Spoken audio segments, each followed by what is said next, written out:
first start in almost a year. So what did he say to you? Why is this the game he thought you'd be ready for from the off? I'm not sure. He just said he's delighted to say that I'm going to start the game this time. So, like you say, it's been nearly a year since the Grand Slam game in France. So, delighted to be back in the starting lineup, and hopefully I can do a good job for the team. Eddie was just talking inside about Jamie George and how desperately he wants that starting place from Dylan Hartley. It must be the same for you.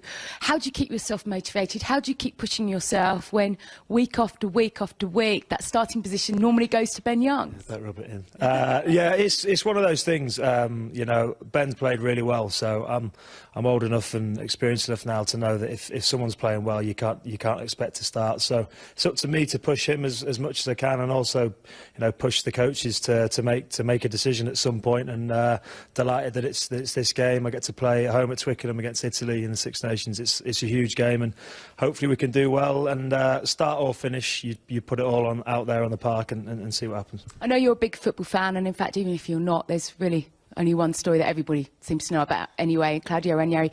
First of all, were you shocked when you heard the news last night? I was, yeah. It was. It's a mad one for a guy. I think he's FIFA coach of the year to be sacked 9 months after winning the league is unbelievable. It shows how mad football is, I think. And Eddie also pointed to the fact that he said Leicester City are a great example to this rugby team about what happens when you get successful.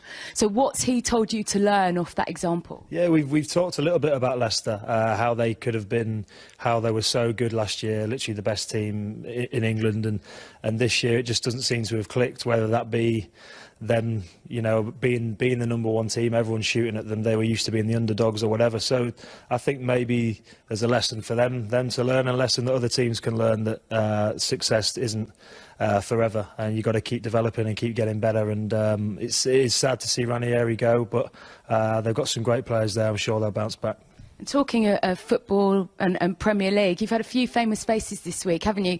Alan Pardew and Antonio Conte early in the week. Did you get a chance to speak to them? And then Alistair Cook was out there today. Yeah, obviously Alistair came down. I think him and Dylan are good mates, so it was great to see him come down. And I think it's great just to show that people want to come and see what's going on at the moment. Obviously, we're winning games at the moment, building some momentum, and it's brilliant to see that a manager like Conte came in. There's a few starstruck lads. We tried to get the football out to show him a few skills. You used to play, didn't you? A little bit, yeah, but he wasn't too impressed. So I think we'll stick to rugby. And Eddie was very, very impressed with Conte. What did he say to you about him as a coach and how he motivates his players? Yeah, I think he just seemed incredibly passionate.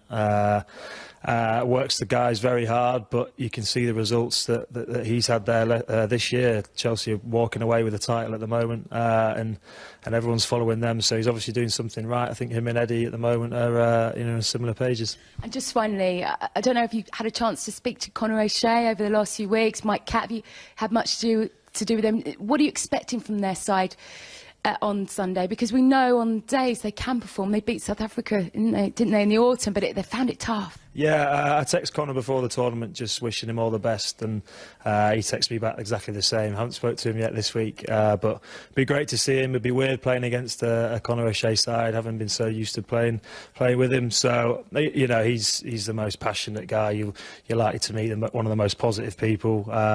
He'll fire up the Italians, no doubt, and we know how tough it is every time you play against Italy. Incredibly tough game. You've got to start very well against them, and hopefully we can do that on Sunday.